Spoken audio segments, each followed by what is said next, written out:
por Jackson Adrián Bedoya, Duván Alexander Carpio, Carlos Cosa, mi persona Juan Pablo Zambrano, Joan Burbano y Gabriel García. Eh, una definición exacta de qué es el pragmatismo dice que el pragmatismo es una corriente filosófica que dice que considera la verdad desde el punto de vista, desde una utilidad social. Esto quiere decir que para que algo teórico sea verdadero y sea válido, tiene que pasar por una parte práctica que sea de una manera útil para la sociedad o para las. Eh, el pragmatismo consiste en reducir lo verdadero, lo útil. Dice que esto niega el conocimiento teórico en diversos grados, eh, lo que quiere decir que para que algo sea realmente validado, como lo dice la definición, tiene que pasar por un ambiente práctico y tiene que ser una práctica donde generalice la teoría y la haga como algo válido. Buenos días. Estos son los tres cofundadores del pragmatismo, pero el principal fundador del pragmatismo es Charles Sanders Peirce, que nació en 1839 y murió en 1914. Él es el fundador y padre de la semiótica que estudia los signos y símbolos. Según Charles, la filosofía del pragmatismo principalmente pues sirve para esclarecer conceptos y permite pues clarificar como la realidad o la probabilidad que concede mostrar cómo podemos alcanzar conclusiones verdaderas en la investigación inconcebible que no pueda establecerse o aplicando el método de la ciencia.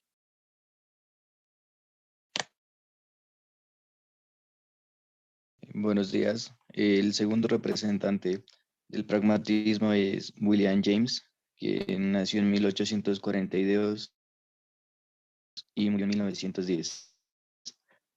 Eh, James es el fundador de la psicología funcional y es uno de los representantes del pragmatismo. Entre sus aportaciones está su obra llamada Pragmatismo, la cual eh, trata de que son antiguos modos de pensar.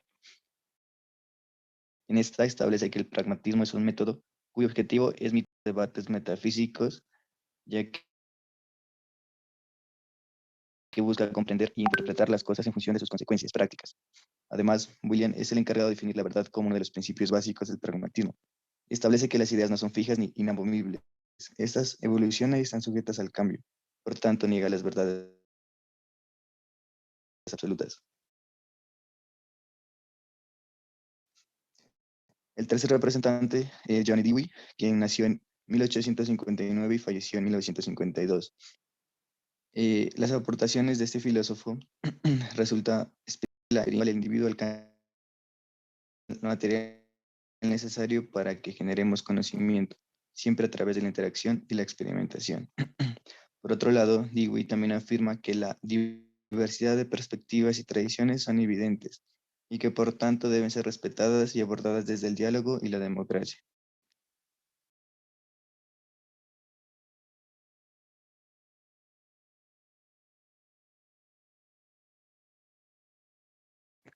Buenos días. El pragmatismo en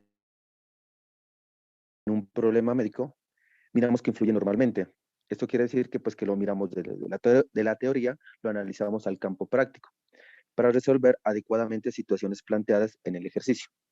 Y así podemos construir su misión y ayudar al paciente mediante las rectas del diagnóstico, en una buena prescripción de un buen tratamiento y obtener un buen conocimiento clínico.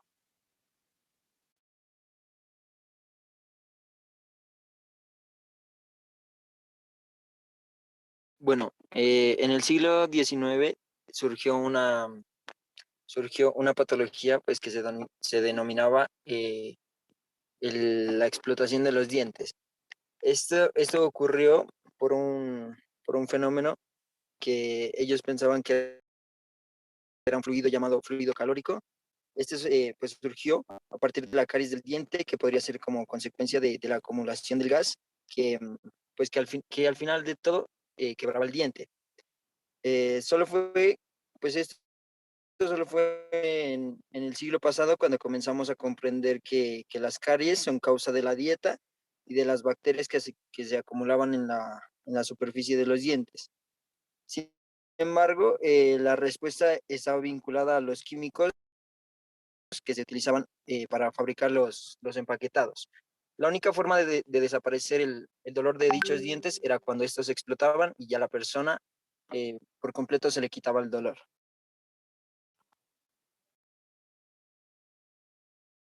Muy buenos días.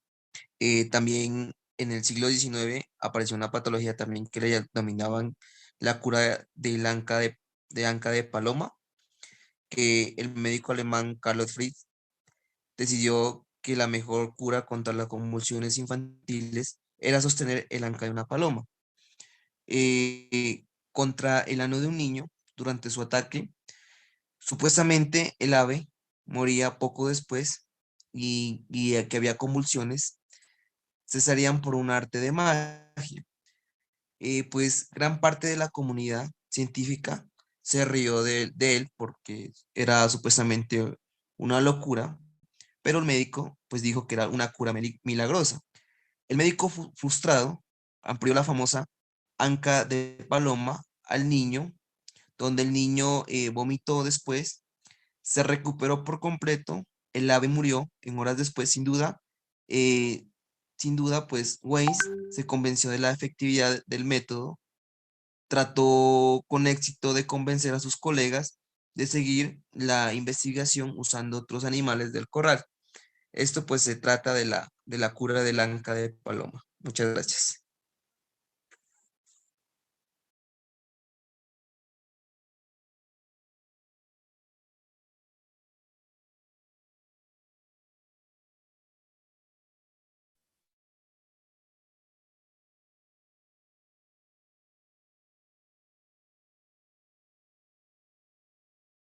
Cambia mi todo tú.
Profe, qué pena, no se escucha el audio de la presentación.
¿Compartir ustedes o quieren que les comparta? Nosotros dos acá lo compartimos. ¿Me puede dar permiso para compartir? Listo.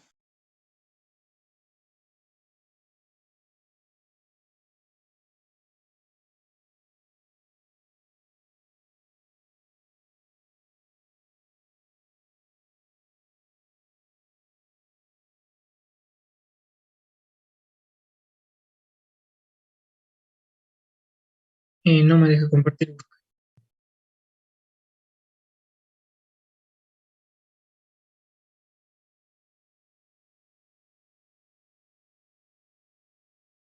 Ahí puedes compartir.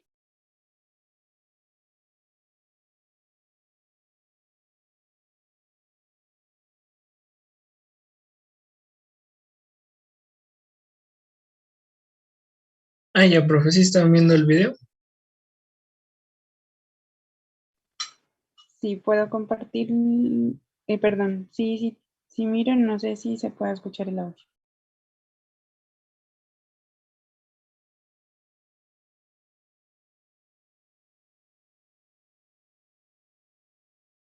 Buenos días. Mi grupo está conformado por Cristian Rodríguez, Karen Lucero, Mauricio Ordóñez, Lisbeth Escobar, Nicolás Peña y mi persona Isabela Cadena. Vamos a exponer sobre el empirismo y su utilidad en el campo médico. El empirismo como corriente se desarrolla y toma fuerza en Reino Unido durante los siglos XVII y XVIII. Esta corriente filosófica afirma que la vía para alcanzar el conocimiento es la experiencia y también la percepción por medio de los sentidos, ya que solo mediante ello se determina si algo es válido o no. Es decir, que para un empirista la realidad experimentada es la base de todo conocimiento, tanto en su origen como en su contenido, ya que la mente humana debe partir del mundo de lo percibido por los sentidos para después formar las ideas y los conceptos. Dicho de otra forma, la realidad sensible y perceptible es el origen de todas las ideas, es decir, que el mundo primero se percibe y luego se piensa o imagina. Bueno, el empirismo también sostiene que además de que el conocimiento es subjetivo, no existen ideas preconcebidas o innatas, sino que se nace con la mente en blanco y luego se van adquiriendo conocimientos a partir de las experiencias internas como pensamientos y emociones y experiencias externas como las materiales y las físicas. El empirismo también plantea pues un método de investigación denominado método inductivo que se basa en ir desde lo particular hasta lo general. Establece una hipótesis y a través de la observación y confirmación de la misma en hechos particulares realiza una extrapolación o una suposición general a todos los casos. Principales exponentes. Francis Bacon. El padre del empirismo se ganó este título gracias a que intentó buscar que el método científico fuera más sencillo, al lograr que se pudiera obtener una hipótesis de un experimento por medio de un análisis de datos. Gracias a esto es más fácil para nosotros obtener una hipótesis sin tener que depender del experimento. Hobbes, el padre del empirismo británico, tenía una visión materialista del hombre porque consideraba los cuerpos los únicos objetos reales de consideración racional, que pueden actuar o sufrir la acción de otros. Sostenía que la realidad es mecánica y hasta que Dios se debe considerar como un cuerpo. No existe nada oculto que pueda explicar las cosas, la explicación está en la superficie y en el movimiento de los cuerpos. Otro de los principales exponentes es George Berkeley, quien aseguró que solo a través de la percepción directa es posible conocer el mundo empírico, y es que según él, si eliminamos cualquier forma de pensamiento y nos dedicamos únicamente a la percepción pura, es posible obtener un conocimiento del mundo. El conocimiento científico, según Berkeley, debe buscar todas las percepciones puras y olvidarse de cualquier forma de pensamiento. Por otra parte tenemos a David Hume, quien asegura que la única fuente de conocimiento es la experiencia, al mismo tiempo que la define como el origen y el límite de todo saber. El punto de partida para David Hume será entonces el estudio de la conciencia humana, dejando así el lado del análisis de Dios o del mundo y centrándose en el sujeto como la base de cualquier reflexión filosófica. El caso clínico que tomamos para abordarlo desde una teoría filosófica, específicamente el empirismo, es la cura de Anca de Paloma. Ahora bien, para dar una breve introducción al problema médico en mención, iniciaremos hablando acerca de cómo el Dr. Weiss, tras fallar con los medicamentos convencionales en el tratamiento de la epilepsia de un niño, decidió utilizar el método planteado por el Dr. Kronstadt, el cual consiste en sostener las ancas de una paloma contra el ano de un niño mientras sufre un ataque, cosa que curiosamente, y según constató el Dr. Weiss en su diario médico, funcionó. Si analizamos este caso clínico bajo la teoría del empirismo, se puede tomar inicialmente como verdadero, puesto que funcionó, pero es entonces cuando aplicamos una de las bases del empirismo, la cual dice que toda verdad debe ser puesta a prueba, y a partir de la experiencia se puede modificar, corregir o abandonar, como sucede en este caso, en el que se realizó más de un experimento para poder constatar que el método de las ancas de paloma era factible. Con lo anterior, se puede llegar a la errónea conclusión de que en efecto el método era efectivo. Sin embargo, aún no se han abarcado las otras bases del empirismo, como el hecho de que la verdad no es absoluta. Esto deja abiertas las posibilidades de que las ancas de paloma no podrían funcionar en todos los pacientes con epilepsia e incluso que sean otros factores del método, mas no las ancas, las que llevan a la recuperación del paciente.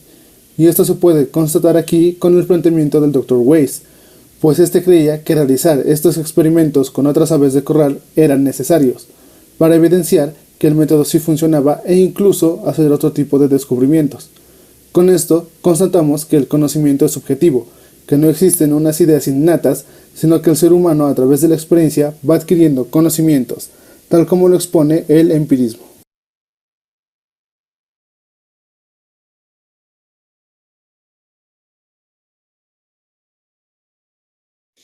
Buenos días.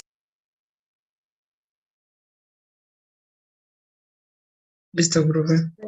Listo, muy bien, muchas gracias.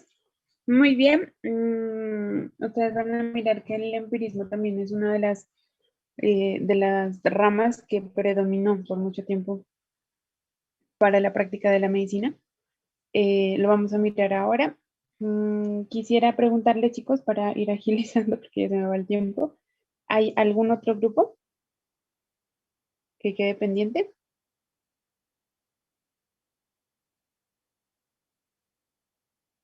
¿O todos ya expusieron? No, profe, faltamos nosotros, ya le envié el link al chat.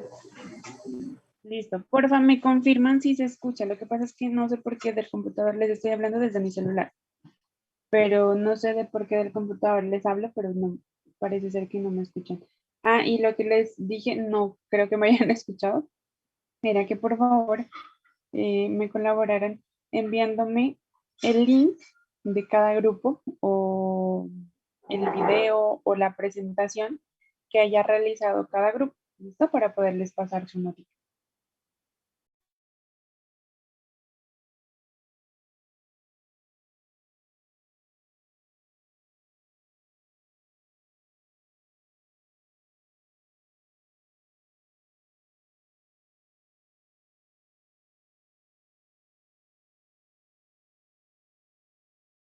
José Armando Chincha, Holmer Zavala y Esteban Meneses.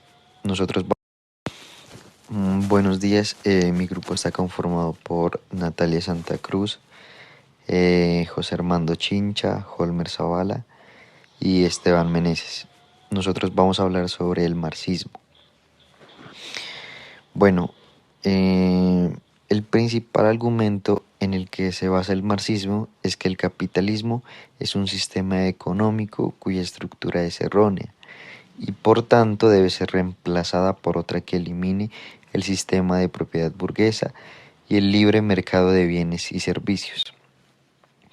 Entonces, de acuerdo con Marx, el problema clave del capitalismo es que genera la explotación de los trabajadores.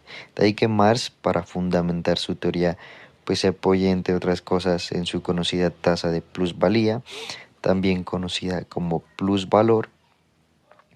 Este apareció definido por Marx en su obra El Capital y es básicamente el valor no pagado del trabajo del obrero, lo que crea un plusproducto del cual se hace propietario el empresario, originando así la esencia de la explotación o acumulación capitalista. En resumen, según el marxismo, el capitalismo debe terminar porque es nocivo para los trabajadores y el sistema debe cambiar. Las principales características del marxismo son que la sociedad debe ser igualitaria, es decir, que el marxismo quiere acabar con la lucha de clases, lo que pretende que no existan, pues como tal, las clases sociales, valga la redundancia, y todos debemos tener lo mismo. Abolir la propiedad privada. Esto pretende, al igual que el comunismo, que no exista propiedad privada, es decir, que todo sea de todos. El capitalismo explota a los trabajadores. Según el marxismo, el capitalismo los explota y concretamente se queda con parte del fruto de su trabajo, lo que era la plusvalía. El valor del trabajo se mide por horas de producción. A más horas hombre de producción, más valioso es la producción. Así lo definió Karl Marx en su teoría del valor del trabajo. Otra sería reducción del consumo, que aboga por reducir el consumo innecesario y consumir solo lo que le es estrictamente necesario. La autosuficiencia. Esto quiere decir que la sociedad produzca todo lo que necesita sin depender de otros países u otras comunidades. El marxismo es la teoría que propone la puesta en práctica del comunismo. El comunismo es el modelo ideal, mientras que el marxismo es la teoría del Karl Marx que propone la propuesta en práctica del mismo. En resumen, el marxismo consiste en la construcción de una nueva sociedad ideal en la que no exista desigualdad. Los marxistas afirman que el comunismo, como supuesto estado dialecto final, proporciona más libertad que otros sistemas económicos y que la redistribución de la riqueza resolverá muchos problemas. Es más, Marx propone el empleo de las instituciones del Estado, como por ejemplo el uso de los impuestos, y para financiar la compra y distribución de los medios de producción a los trabajadores, que al paso del tiempo formará un mercado de competencia perfecta. Bueno, los principales representantes del marxismo, pues los principales serían pues Karl Marx, padre del marxismo. Este fue un pensador de origen alemán, considerado como el padre del socialismo científico. Su obra más importante es El Capital, publicado junto a Engels en 1867. Otro representante es Friedrich Engels, coautor de la obra de Marx. Friedrich Engels fue uno de los padres del socialismo científico, también conocido como marxismo, y dirigente socialista. Sin embargo, su familia, perteneciente a la burguesía industrial del sector textil, poseía una posición acomodada, de ideología conservadora e influenciada por posturas religiosas calvinistas. También podemos encontrar a quienes apoyaron como Vladimir Lenin, quien desarrolla la idea del marxismo-leninismo, una idea práctica para llevar a cabo el marxismo. A Nikolai Bukharin fue un famoso revolucionario bolchevique, editor de un antiguo diario de la Unión Soviética llamado Pravda. León Trotsky dirigió el Ejército Rojo en la Guerra Civil Rusa y fundó la Cuarta Internacional. Antonio Gramsci fue un miembro fundador del Partido Comunista Italiano. Y Ernesto Che Guevara, que impulsó el comunismo en Cuba y dio origen al foquismo.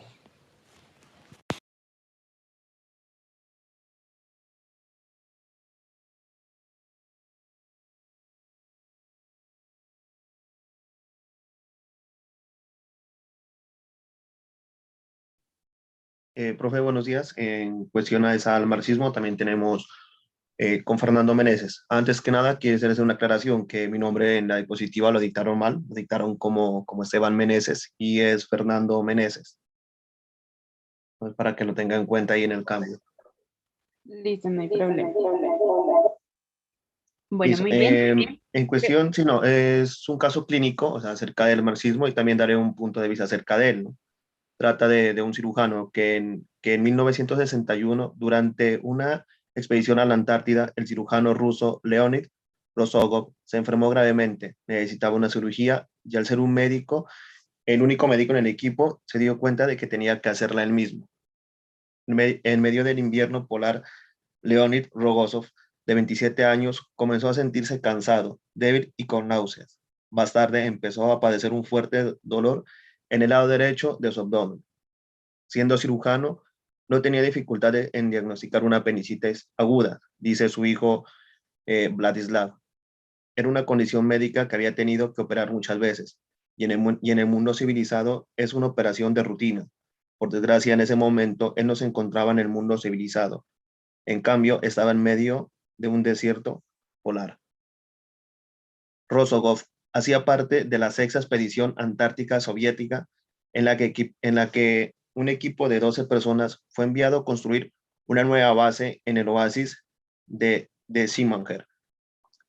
La estación de Novorskaya quedó establecida a mediados de febrero de 1961 y con la misión terminada, el grupo quedó en el hostil invierno y sin la ayuda externa, pero a finales de abril, la vida de Rozogov estaba en peligro y no tenía ninguna esperanza de recibir ayuda exterior. El viaje desde Rusia a la Antártida había tomado 36 días por mar y el barco no regresaría hasta el siguiente año. Además, era imposible debido a la nieve y a las ventiscas. Se enfrentó a una situación muy difícil de vida o muerte. No podía esperar ayuda alguna, ni hacer el intento de operarse a sí mismo. No fue una decisión fácil.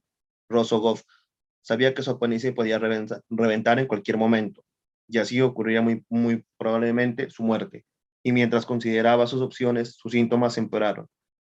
Tenía que abrir su propio abdomen para sacar sus intestinos. Él no sabía ni siquiera era humanamente posible. Además de todo, era la época de la Guerra Fría, y el este y el oeste estaban en competencia nuclear, espacial y en la carrera polar. Un peso caía sobre los individuos. El comandante a cargo de la base debía conseguir la bendición de Moscú para la cirugía. Si mi padre fracasaba y moría, sería un gran asunto de publicidad negativa para el programa antártico soviético, anota su hijo Vladislav. En la cirugía, Rozogov tomó una decisión que iba a realizarse una autoapendicectomía. No puede dormir en toda la noche. Me duele todo. Una tormenta de nieve azota mi alma. Gimiendo como 100 chacales, escribió en su diario. No había síntomas evidentes de perforación, pero una sensación opresiva de presagio depende sobre mí. Es todo lo que tengo y puedo pensar. Es la única salida posible, operarme a mí mismo. Es casi imposible, pero no puedo simplemente cruzarme de brazos y darme por vencido. Rozogov elaboró un plan detallado cómo desarrollar la operación y asignó funciones y tareas específicas a sus colegas. Escogió 2 ayudantes principales para la estrategia y los instrumentos. Posicionó la lámpara y cómo sostener un espejo en el que planeaba ver lo que estaba pasando. El director de la estación también se encontraba en la sala, en caso de que alguno de los otros presentes se desmayara o ocurriera algo peor.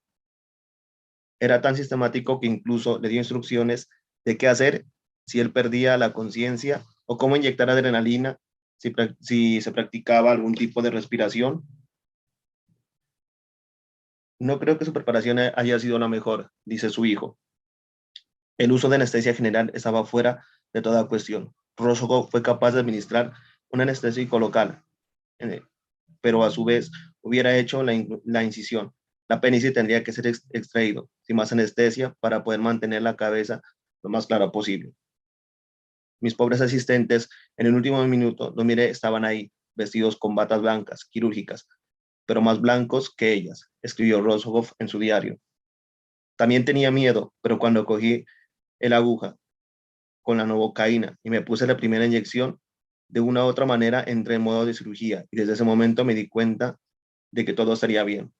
Roscoe tenía la intención de utilizar el espejo para ayudarse a operar, pero encontró el punto de vista invertido aún más que un obstáculo. Así que terminó trabajando al tacto y sin guantes. Al llegar a la parte final y la más difícil de la operación, casi perdió el conocimiento. Empezó a temer que fallara el último trecho. El sangrado era bastante, pero me tomé mi tiempo. Al abrir el peritoneo, dañé el intestino y tuve que coserlo, escribió él mismo.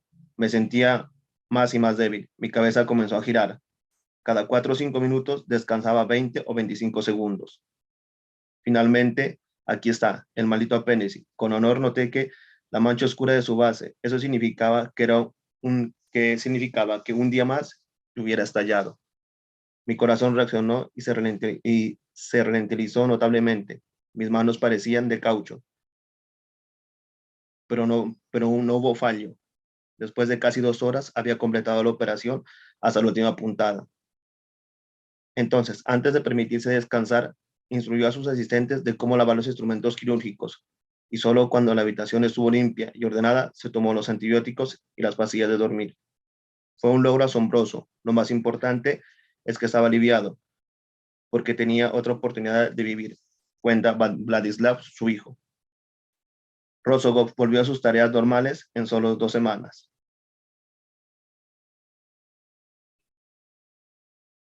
Habrá un punto de vista ante esto.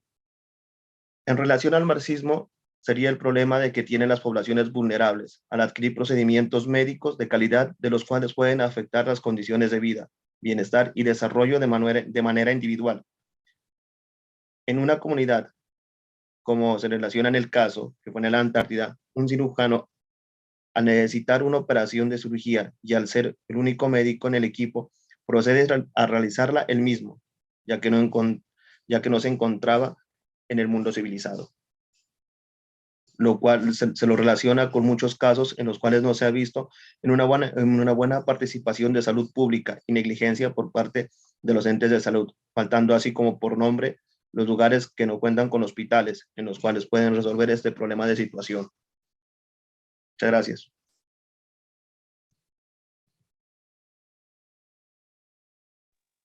Vale, muchas gracias. De hecho, el marxismo da pie a una de las fuentes o una de las teorías que va evolucionando a través del tiempo, y Latinoamérica se ha hecho un gran exponente, predominantemente con Brasil, de algo que se llama el determinismo social, que va muy relacionada con las teorías marxistas, en donde dicen que usted se enferma, y si se enferma es porque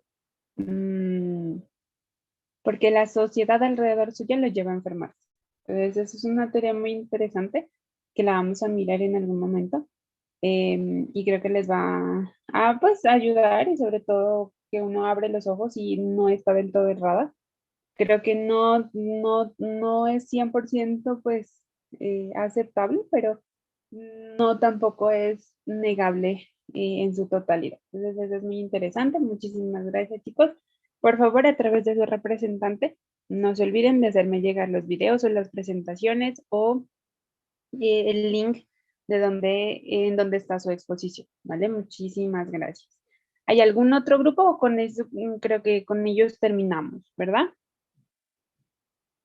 Si no estoy mal, ahí acabamos.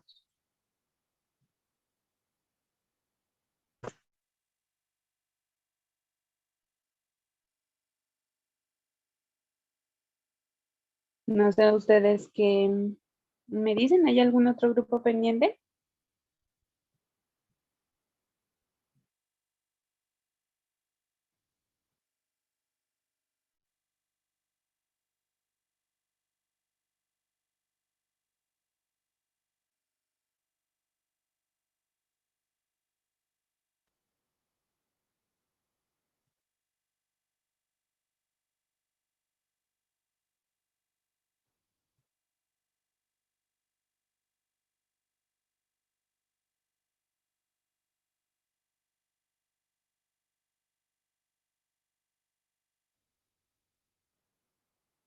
No, si no hay otro grupo pendiente, entonces vamos a... Vanessa.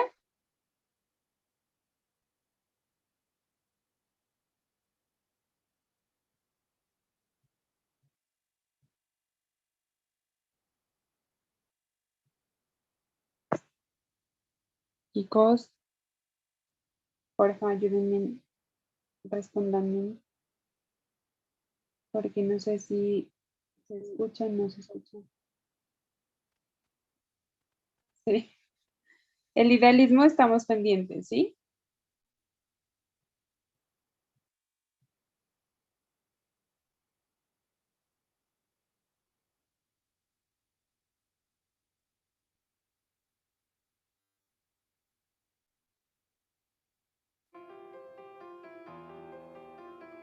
El idealismo es la familia de términos filosóficos que afirman la primacia de las ideas, incluso su existencia independiente. Este nos propone que los objetos no pueden tener existencia sin que haya una mente que esté consciente de ello. Para poder conocer las cosas se tiene que tener en cuenta la conciencia, las ideas, el sujeto y el pensamiento. El idealismo se basa en las ideas. Tenemos un idealismo objetivo, el cual nos dice que las ideas existen por sí mismas y podemos aprenderlas o descubrirlas mediante la experiencia. Un ejemplo de esto es la Revolución Francesa, donde sus premisas de libertad, igualdad y derechos humanos se basan en conceptos de idealismo social y político. También tenemos un idealismo subjetivo, donde nos dice que las ideas existen en la mente del sujeto, que no existe un mundo externo autónomo.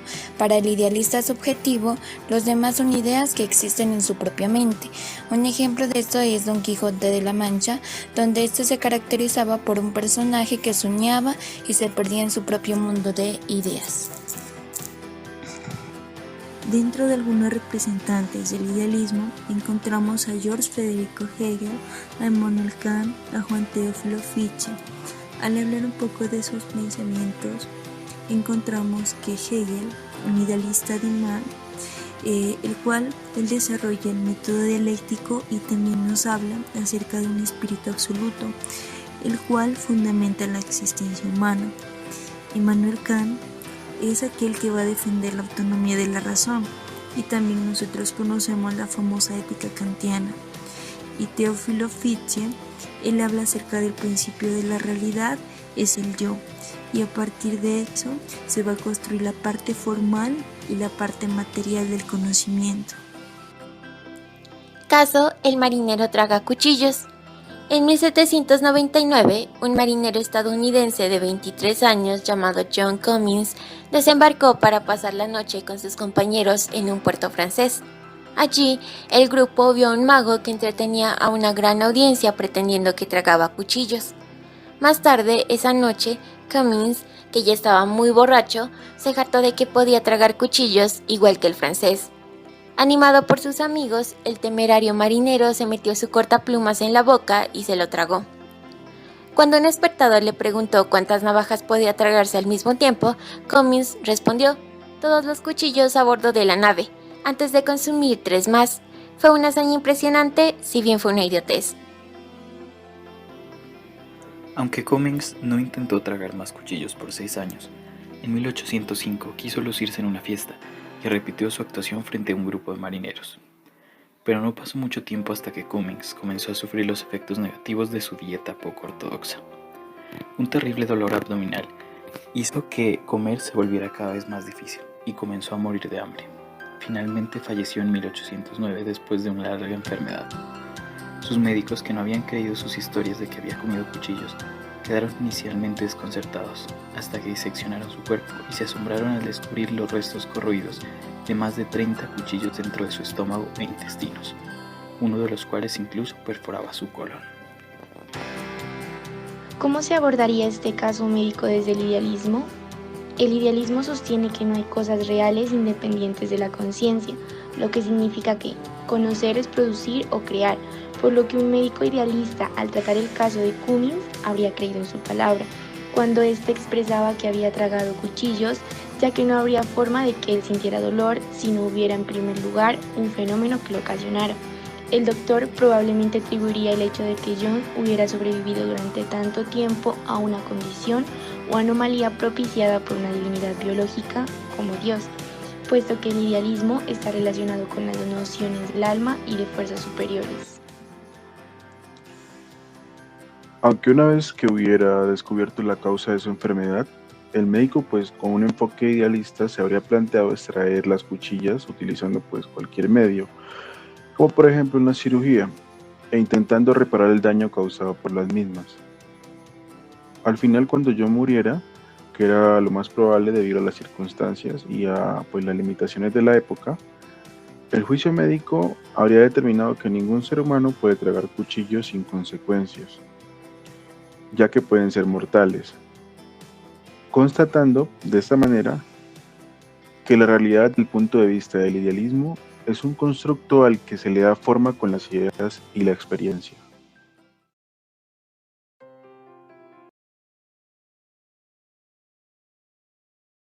Listo, creo que ese ya lo habíamos mirado y ya no faltan más. Yo tengo ya casi todos los grupos ya completos.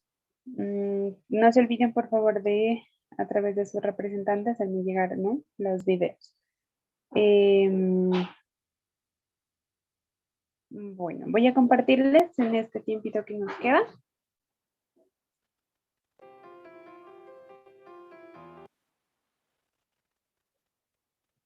Entonces, ya creo que yo estaba exponiendo, pero nadie me alcanzó a escuchar. Vamos a hacer ver algo acerca de la metodología de la investigación, pero vamos a ver, como estábamos viendo algo de historia, aún no acabamos toda esa parte que es siempre extensa. Como ustedes ya expusieron, todos los grupos han visto una forma de poder abordar un problema desde diferentes teorías. ¿Listo? Pero ¿por qué nosotros hacemos eso?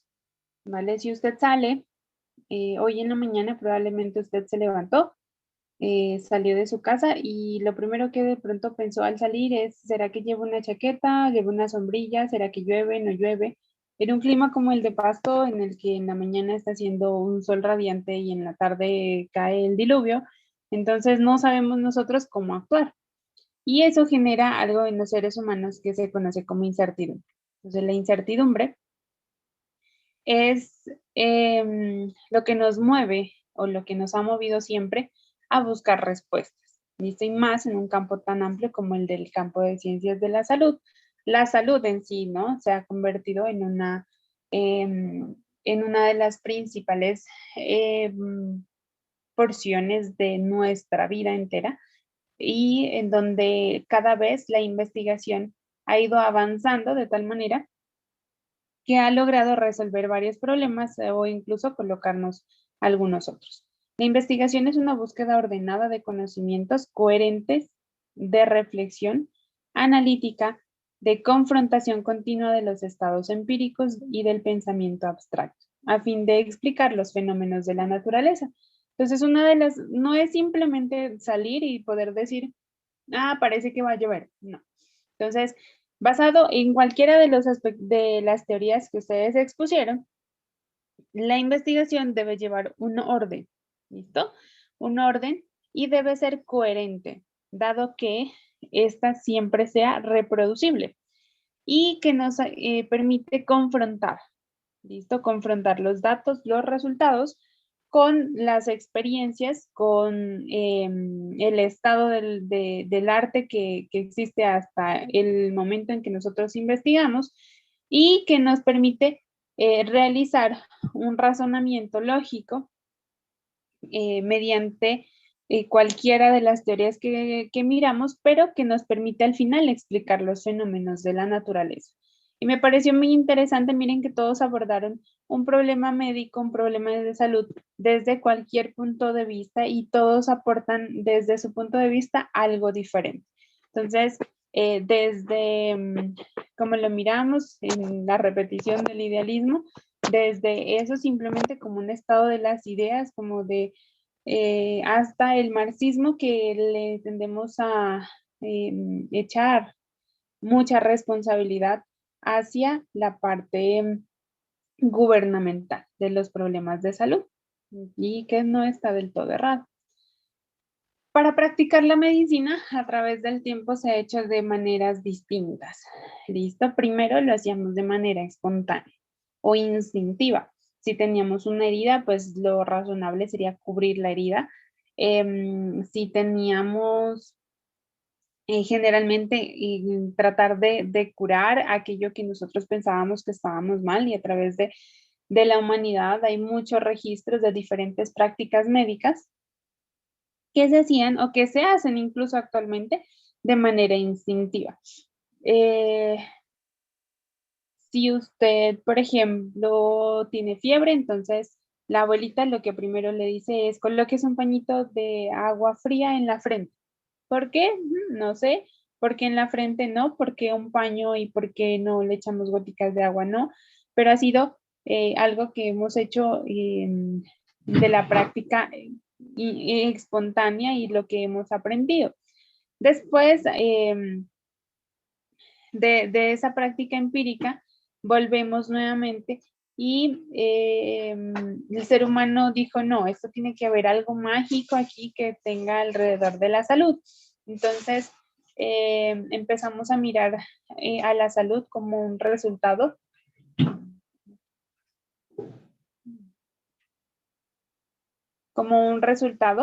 de fuerzas externas a las del ser humano que mueven el estado de salud de las personas, ¿listo? Y entonces, a través de muchísimos años, siglos enteros, sí, los seres humanos decíamos, es que hay muchas maldiciones, es que la enfermedad es el resultado de el pecado y porque una persona ha cometido errores, entonces Dios la castiga.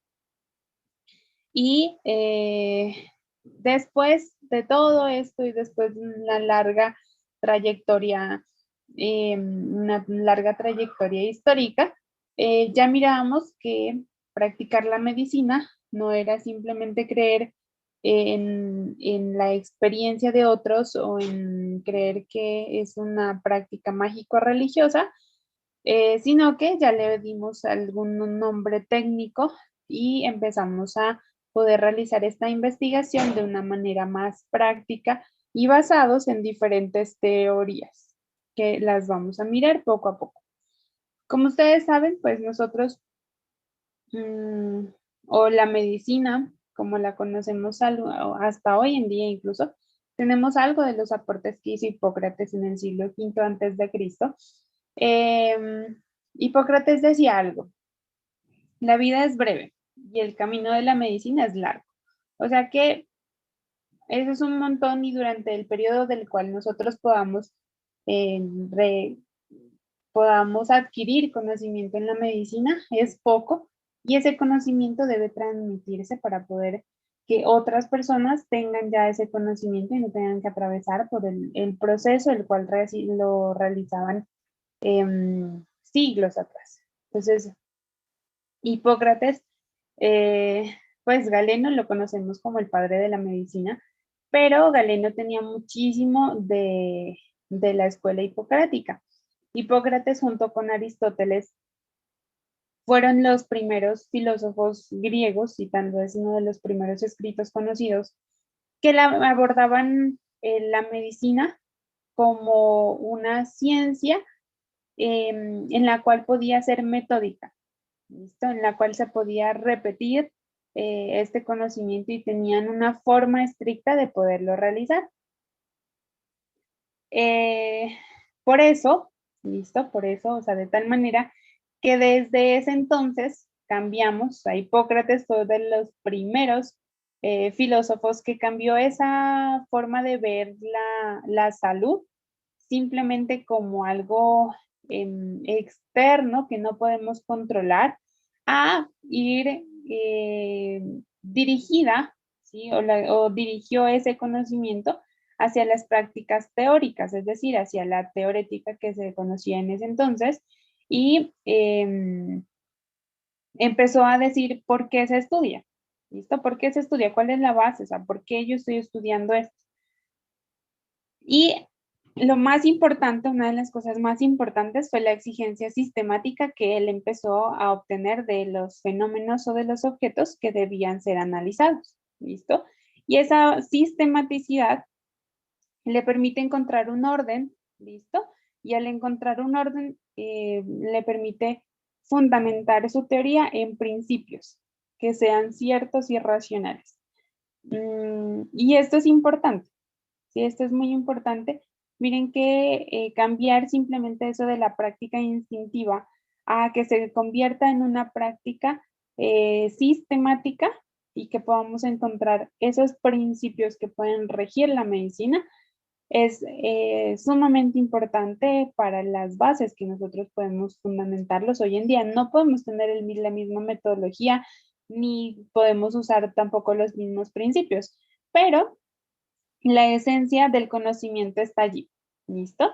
Y también exigía algo que era el método, ¿sí? La exigencia metódica para poder encontrar los diferentes resultados, en el cual mediante el método que debe garantizar la verdad y que permita que ese conocimiento vaya en ascenso, es decir, aumente el conocimiento a través de los diferentes tiempos. Es por eso que en la escuela ya aristotélica, recordemos que tiene muchísimo que ver con Hipócrates y Aristóteles, tomaban la medicina de la siguiente manera.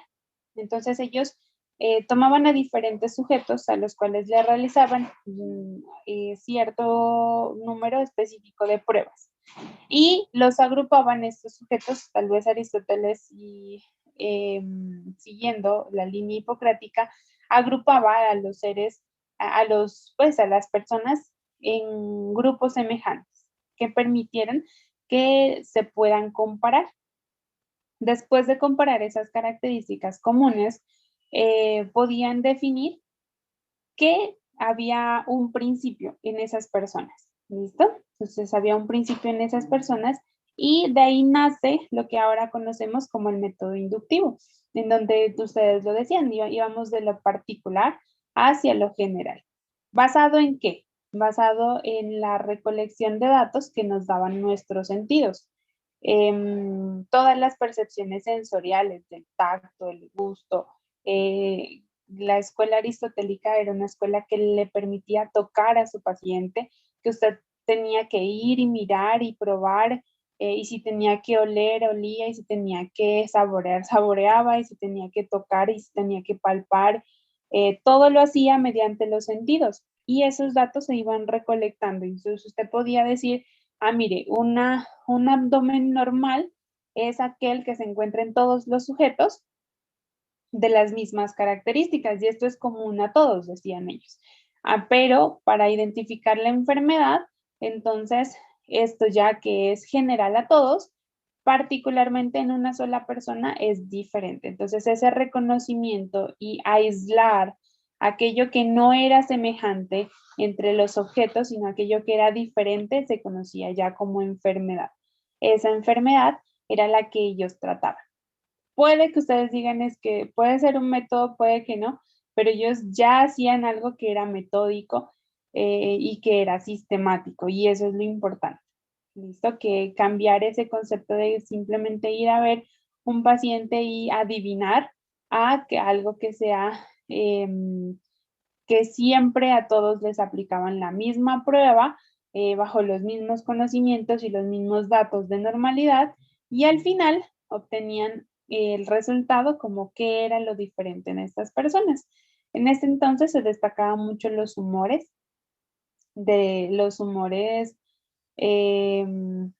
donde decía que si había un desbalance entre los humores, algo estaba mal y esto producía enfermedad. Pero todo basado hacia el método hipocrático. Entonces, en esa época, estamos hablando de siglos antes de Cristo, el diagnóstico o diagnosticar venía de un verbo que en griego se traduce como diagnoskei, que significa distinguir o discernir. Entonces, era distinguir o discernir la enfermedad mediante la observación detenida, que en griego se denominaba skepteon, que es a partir de o a través de. ¿Listo? Entonces, era la observación detenida a partir de o a través de o usando algo que el profesional, que era el médico o el profesional experto en esa área, se denominaba o tenía algo que se llamaba el tecné. El tecné era el arte de saber hacer. ¿Listo? Entonces, los médicos son unos artistas porque tenían el conocimiento o el saber hacer algo. ¿Y saber hacer qué? El arte del iatrique, que era de curar. Entonces, eran expertos en el arte de curar. ¿Listo? Pero ellos entonces tenían un método. El método consistía de 3 pasos sucesivos específicos, que era la exploración sensorial, la comunicación verbal y el razonamiento. Muy parecido a algo ahora, a lo que se conoce como la semiología. ¿Listo? Por ahí hay algunas bases de semiología que aún usamos al día de hoy. Y esta sistematicidad y esta metodicidad que ellos tenían para realizar lo mismo en todos los pacientes es lo que le da al método hipocrático una de las fortalezas y del cambio en el razonamiento del ser humano. Sin embargo, vienen unas épocas un poco más oscuras en la edad siguiente. Siglos después, creo que son 2 siglos después de, pues de que ya Hipócrates muere, fallece, nace otro griego que es Galeno. Galeno, como el padre de la medicina, plantea que la experiencia y el saber médicos forma parte de un proceso cognoscitivo. Y este proceso cognoscitivo tiene 2 grandes momentos. El primero, que es la obtención de datos empíricos, y el segundo, que es la aplicación de las pautas mentales, algo así como en el análisis clínico. Por eso, ellos hacen un proceso de investigación y el método correspondiente dirige sus esfuerzos a lo que quiere conocerse, es decir, a localizar el daño. ¿Cómo hacían eso? Basado en la antigüedad, en el método hipocrático, basado en los sentidos, en que voy, toco, palpo, miro e identifico la localización del daño. Y posteriormente es el proceso cognoscitivo que se hace para poder identificar cuál o qué es lo que está afectando y determinar si la enfermedad es primaria o secundaria a algún daño. Entonces, si la enfermedad es primaria a una lesión de guerra o si la enfermedad es secundaria a algo que se desconoce. ¿Listo? Y por eso entra algo que se llama la clasificación de los síntomas y los signos de la enfermedad, que se conoce en griego como patos. Y patos viene todo eso, todo de donde nosotros observamos ahora, la parte de patología, de identificación de lo que es anormal en el cuerpo.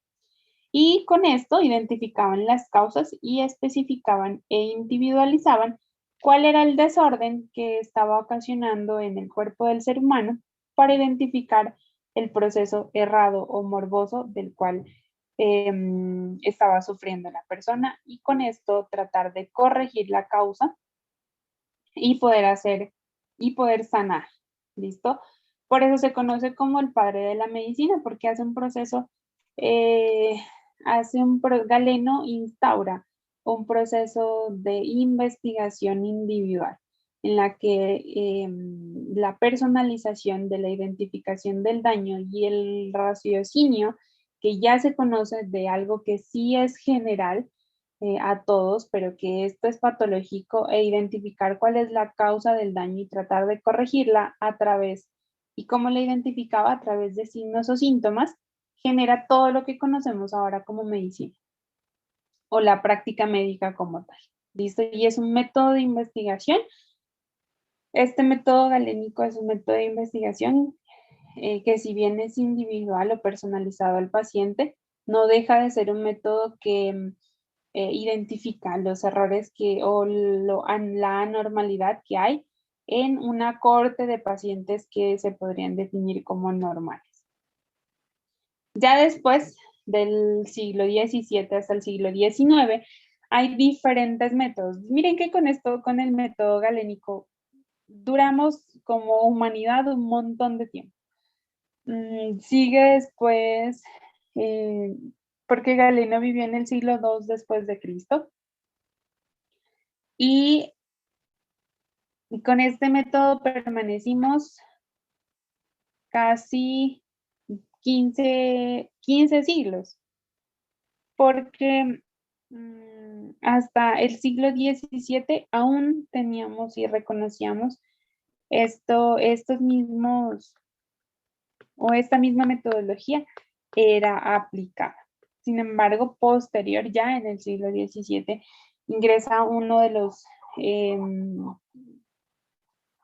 ingresa un hombre que se llama Thomas Sydenham, médico, y en ese entonces no solamente se dedicaban a la medicina, sino también matemático, filósofo, etcétera, en donde reconoció algo que se llama el conocimiento anatomoclínico y el conocimiento fisiopatológico como tal, el conocimiento etiopatológico y el reconocimiento del enfermo como sujeto orgánico y social. Entonces la investigación cambió a la identificación anatomopatológica de las especies que estaban enfermas. Entonces, por eso ustedes leen Sydenham, al igual que otros autores, en donde ellos empiezan a describir anatomopatológicamente, es decir, empezamos en este entonces a mirar los primeros bosquejos de el cuerpo humano, de identificar cómo deberían ser los órganos. Empezamos a mirar las primeras disecciones, tanto de mujeres, hombres, viejitos, enfermos, y pues obviamente se identificaban estas patologías post-mortem, pero eso ya cambió la manera de identificar o de mirar la medicina y de poder identificar el proceso etiopatológico del cual estaban sufriendo las personas.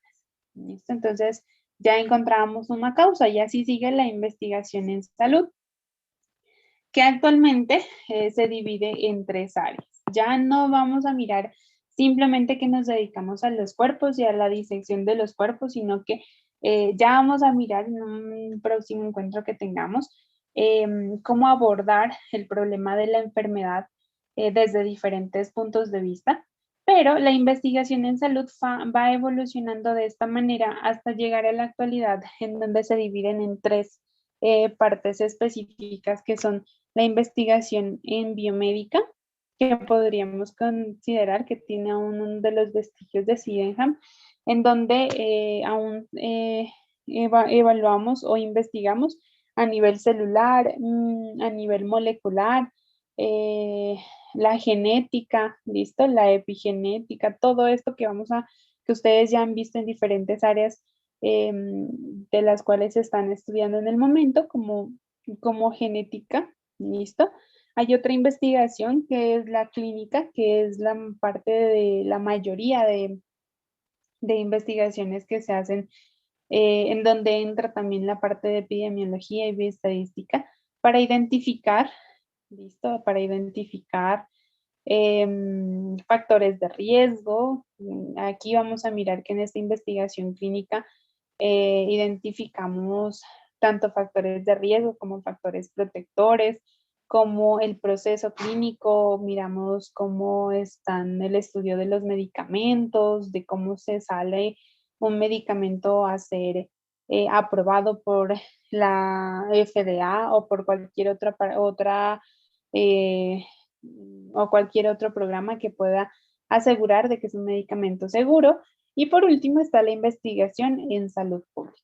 Esta investigación en salud pública también se puede dividir a su vez y tiene una rama muy importante que es la investigación de los sistemas en salud, que eso ya es algo más actual. Investigar el sistema de salud si funciona, si no funciona, y aquí ahí entra otra de las teorías, como yo ya les mencionaba, que no solamente eran los determinantes patológicos, sino el determinismo social. ¿Listo? ¿Qué tanto impacto tienen las decisiones políticas, en las políticas públicas, en el impacto sobre la salud de las personas? ¿Listo? Entonces, de esta manera, es un breve recuento acerca de la investigación en salud. En estos 5 minuticos vamos a mirar, por último, un minuto.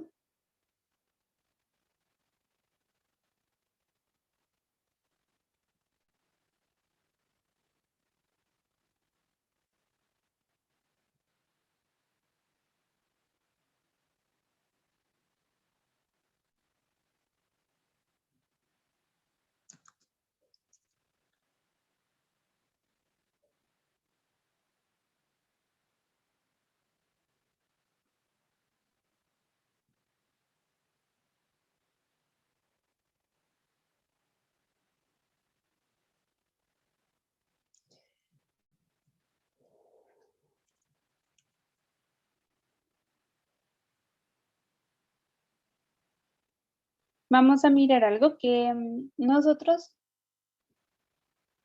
algo que de lo que se conoce como el método científico. El método, como nombre y especial, porque puede ser aplicado a cualquier rama, no solamente a las ciencias de la salud, ¿no? Para encontrar un método que sea reproducible, que sea verificable y que genere principios como tal, es de suma importancia. ¿Listo? Cuestionar. Todos los seres humanos hemos cuestionado la autoridad, las ideas, hemos cuestionado del ser humano de por sí. Cuestionar o preguntarse hace parte de la esencia. Y algo ninguna idea es cierta porque lo dice alguien, ¿vale? Entonces, a mí se me ocurrió decir que el hígado nos permite respirar mejor. Entonces, usted me va a decir, usted está errado. Yo digo, no, porque yo lo dije y eso es así. Y ahora ya no vale tener esa palabra, ¿listo? Ya no vale aplicar esa lógica. Antes sí, antes lo que decía la religión era 100% cierto. Y si la iglesia decía que la tierra era plana, pues la tierra era plana. Y los seres humanos, y pues mejor dicho, la población tenían que creerlo porque lo decía la iglesia y punto. Ahora ya no. ¿Listo? El pensar por uno mismo, el cuestionarse, el no creer algo simplemente porque queramos hacerlo o porque un conocimiento o una José, y para empezar así. Chicos, micrófonos.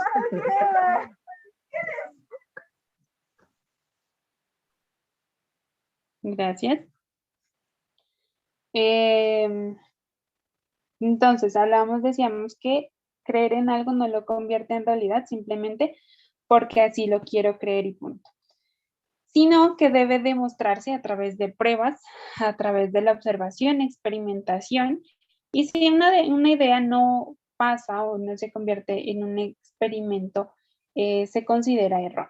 ¿Listo? Entonces, si algo no es experimentable, entonces no se puede comprobar y no es correcto. Por lo tanto, seguir las pruebas de cualquiera que ésta sea hasta donde nos lleve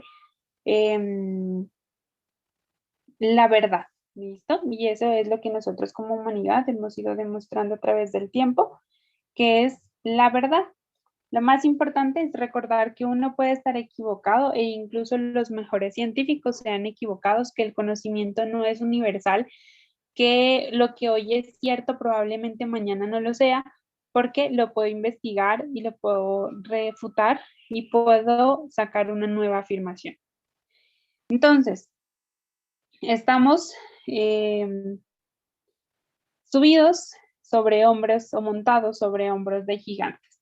El conocimiento que tenemos nosotros actualmente ha sido gracias a que otras personas se han preguntado y han investigado y ahora nosotros simplemente vamos a Google, colocamos 2 o 3 palabras y el conocimiento se despliega ante nosotros. Entonces, no es correcto simplemente afirmar algo porque alguien nos lo dijo, sino porque nosotros precisamente investigamos. Entonces, ¿qué sería la investigación? Según el diccionario de la Real Academia Española, es realizar actividades intelectuales y experimentales de modo sistemático y con un propósito de aumentar conocimiento sobre una determinada materia. Súper importante esto, ¿listo? Que sea sistemático y que nos permita o el propósito sea aumentar conocimiento. El método científico fue descrito por René Descartes como negación del conocimiento que podría tenerse y que todo el conocimiento que se pueda obtener tiene que ser basado en la creación de un método que sea sistemático, reproducible y que permita identificar qué estamos correctos, qué de lo que nosotros estamos haciendo es correcto, qué es equivocado. Y por eso se llama científico, es un método de investigación que debe basarse en el método empírico, en la medición, en que los sujetos y principios específicos deben ponerse a prueba y todo lo hacemos mediante el razonamiento lógico. El método científico, según el diccionario de Oxford, es un método o procedimiento que se ha caracterizado a la ciencia natural desde el siglo XVII y que consiste en la observación sistemática, medición, experimentación, la formulación, análisis y modificación de las hipótesis. Es bien importante porque a pesar de que la metodología que nosotros usamos es un poquito diferente a como la usan en otras ciencias, como las ciencias exactas o las ciencias, nosotros como considerados como una ciencia humana, tendemos a cambiar un poco la forma en la que el método lo aplicamos, pero sin embargo esto es importante, ya que todos vamos a probar o rechazar una hipótesis para poderla aprobar y poderla sustentar en cualquiera de los casos. Tiene 2 pilares fundamentales que yo ya se los había dicho. El primero es la reproducibilidad, que es ser capaz de repetir un determinado experimento. Nosotros como ciencias humanas y como ciencias que no son exactas, tenemos unas ciertas formas de poderlo reproducir, algo conocido como el intervalo de confianza, ¿sí? Las pruebas estadísticas específicas para poder aprobar cierta teoría se basan en la reproducibilidad de la mayoría, ¿listo? Y todo es una probabilidad, no como en las ciencias exactas, que siempre deben ser reproducibles de la misma manera. Y el segundo pilar es la refutabilidad, es decir, que toda proposición científica es susceptible de ser falseada o refutada, ¿vale? Y aquí entramos con el falcionismo, no lo expusieron, pero todo, o creo que sí, todo puede ser refutado, todo puede ser cambiado, no todo está dicho. Y esta es una manera en la que nosotros podemos abordar, ¿listo? Entonces, en primer lugar, realizamos una pregunta, ¿listo? Siempre tenemos que tener una pregunta. Segundo, realizamos una investigación a fondo, que sería nuestro marco teórico. Tercero, construimos una hipótesis, ¿listo? Y esta hipótesis la tenemos que poner a prueba mediante experimentos, ¿listo? Nosotros hacemos experimentos también. Después analizamos los resultados y planeamos una conclusión. Si la hipótesis es cierta, pues lo que intentamos hacer es contárselo a todo el mundo. Y si la hipótesis es falsa, volvemos nuevamente a pensar y repetimos el mismo proceso nuevamente hasta encontrar una hipótesis verdadera. Y la innovación, como nos dice la Real Academia, es mudar o alterar algo introduciendo novedades. ¿Listo? Vamos a introducir novedades que de nuevo hay en el conocimiento, que puedo crear en el conocimiento. Innovación y creatividad es la manera en la cual nosotros podemos cambiar algo que ya esté dicho, no simplemente corroborando la verdad, sino cambiándola, innovando, siendo creativos en la metodología, en las ideas, etc. No es lo mismo innovar que inventar. Inventar es crear algo nuevo que antes no existía, mientras que innovar es la aplicación práctica de los inventos. Es decir, innovar no es crear algo nuevo. Innovar es mejorar o realizar una mejor versión. Es como crear una versión 2.0 de algo que ya existía. Entonces, esto es bien importante. No hay innovación en la acción de utilizar el conocimiento para dotar a los recursos con un nuevo o mayor valor. Asimismo, aplica tanto para los cambios de productos, servicios, etc. Para cualquier parte de la ciencia que nosotros queramos introducir,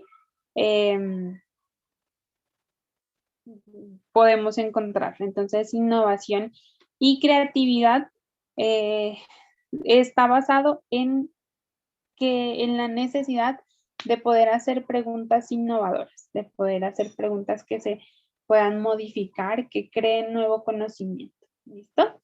Hasta allí. Hasta ahí vamos a mirar el día de hoy.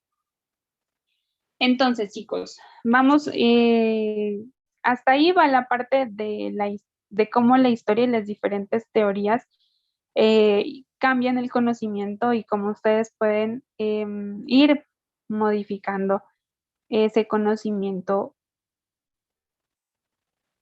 actualmente, ¿listo? De que es posible cambiarlo, de que es posible innovar, de que es posible crear y de que es posible, usando el método científico, realizar diferentes interpretaciones o cambios en el conocimiento actual. ¿Algún aporte antes de terminar la clase?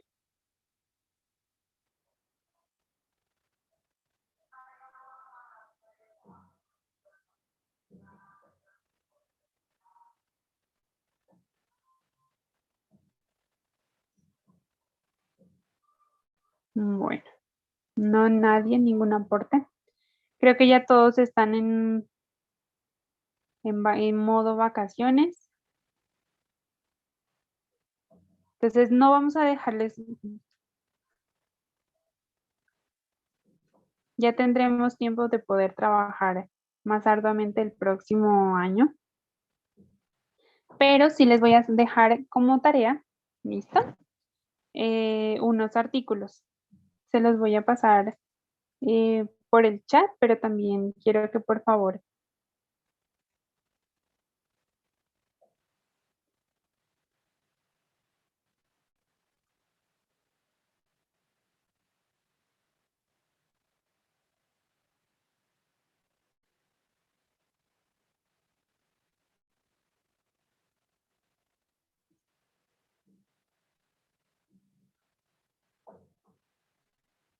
se los voy a pasar también a su compañera.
Listo.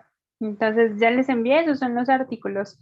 Creo yo que ya salen a vacaciones mañana, entonces creo que nos estaremos mirando después del 10,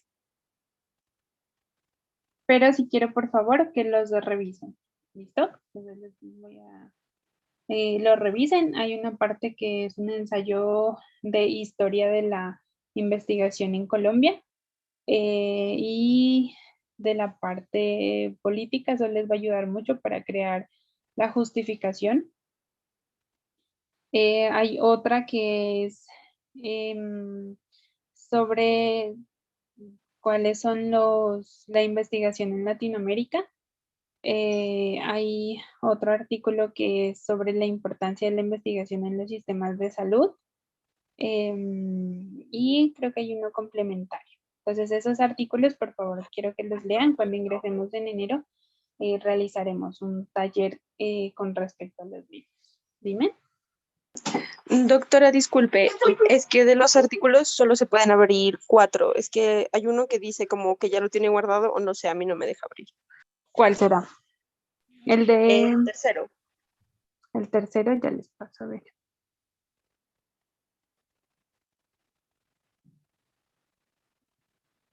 Ah, sí, creo que sí, me aparece en mi guarda.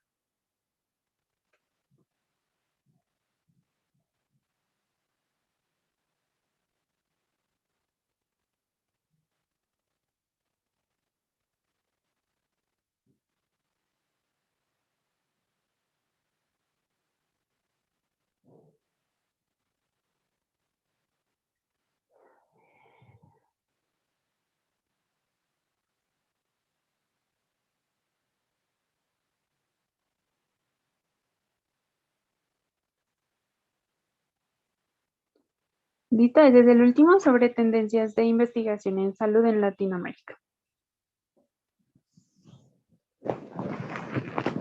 Listo, doctora, muchas gracias. Entonces, yo creo que eso sería. Porfa, no se olviden de enviarme las grabaciones y los links de ustedes para poderles pasar su nota. Quiero que no se me vaya a pasar nadie porque no tengo la lista, entonces para poderles pasar su notica. Eso sería todo, chicos. Les agradezco también la paciencia del anterior miércoles. De hecho, todavía estoy en incapacidad. Tengo incapacidad hasta el 10 de enero, pero pues virtualmente creo que no hay problema. ¿Vale? Si tienen alguna dificultad o algo en lo que podamos ayudarles, con muchísimo gusto. Que tengan muy felices fiestas, feliz Navidad, feliz año. Y los esperamos con nuevas energías para los primeros días de enero. ¿Vale? Muchas gracias, doctora, que esté muy bien. Gracias, doctora. Doctora, feliz Navidad. Gracias, profes. Gracias, doctora. Muchas gracias. Chao, que estén muy bien.